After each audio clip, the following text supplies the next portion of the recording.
अलैकुम वरहमतुल्लाहि वबरकातुहू। नहमदुहु व नुसल्ली अला रसूलिहिल करीम, अम्मा बाद। अऊज़ु बिल्लाहि मिनश शैतानिर रजीम, बिस्मिल्लाहिर रहमानिर रहीम। तवफ़्फ़तहु रुसुलुना व हुम ला युफ़र्रितून। रब्बिश्रह ली सदरी व यस्सिर ली अमरी वहलुल उक़दतम मिन लिसानी यफ़क़हू क़ौली।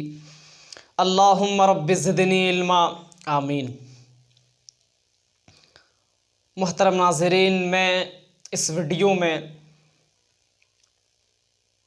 जिस मौजू पर गुफ्तगू करने की कोशिश करूँगा वह ये है कि काफिर बंदे की रूह कब्ज़ किए जाने के चंद मनाजिर।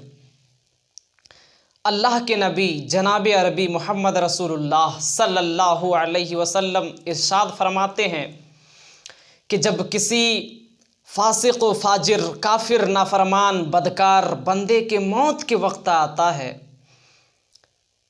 तब उसकी तरफ एक फरिश्ता आता है जो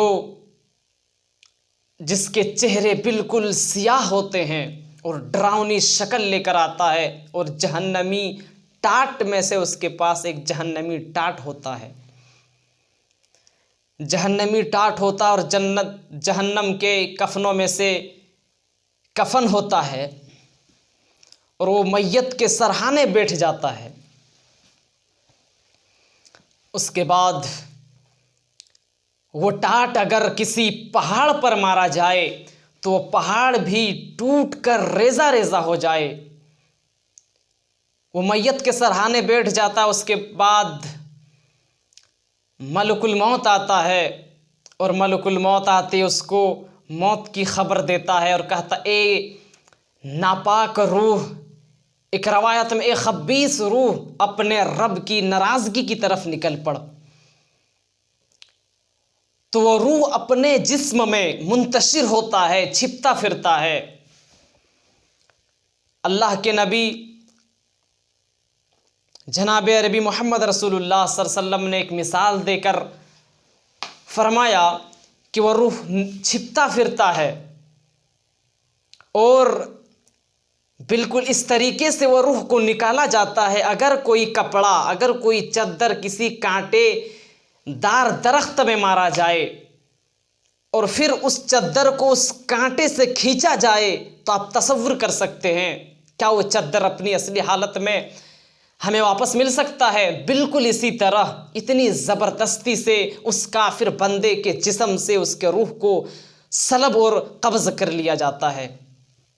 जब उन्हें मौत आती है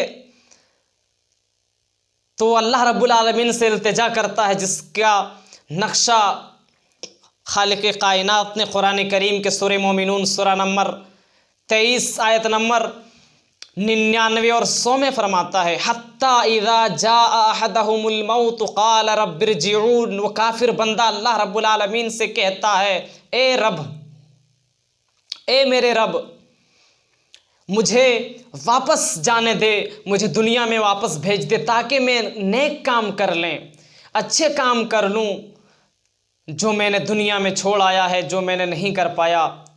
अल्लाह रब्बुल आलमीन का इरशाद होगा, फरिश्तों हरगिज़ नहीं, ये बकवास कर रहा है, इसकी बातों की कोई वैल्यू नहीं है।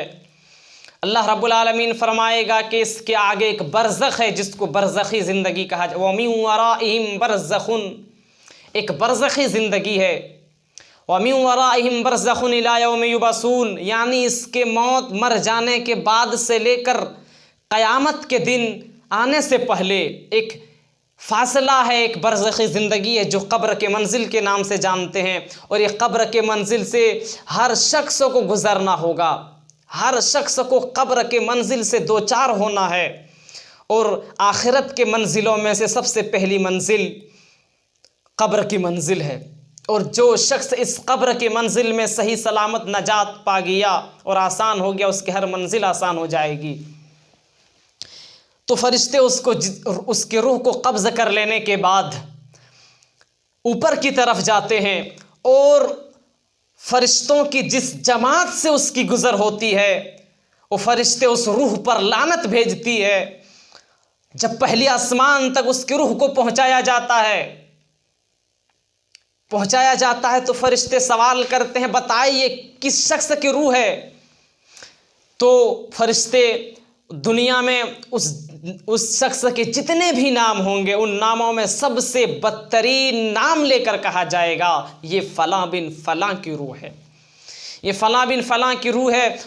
उसके लिए आसमान के दरवाजे नहीं खोले जाएंगे। अल्लाह रब्बुल आलमीन फरमाएगा कि मेरे बंदों के नामे अमाल सिज्जीन में लिख दो और मेरे बंदों को ज़मीन की तरफ लौटा दो, क्योंकि मेरे इन बंदों से वादा था कि मैं इन्हें इसी मिट्टी से पैदा किया और फिर उसे वही मिट्टी में लौटा दूंगा।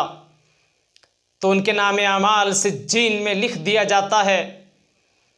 अल्लाह रब्बुल आलमीन से दुआ है कि परवरदिगार हमें मलकुल मौत और मौत के सख्तियों से बचाए, आमीन। और तू हमें जब तक ज़िंदा रखे इस्लाम पर और हमारा ख़ात्मा हो तो ईमान और इस्लाम की हालत में हो। वमा अलैना इल्लल बलागुल मुबीन व आखिरु दावाना अनिल हम्दुलिल्लाहि रब्बिल आलमीन। वस्सलामु अलैकुम व रहमतुल्लाहि व बरकातुहू।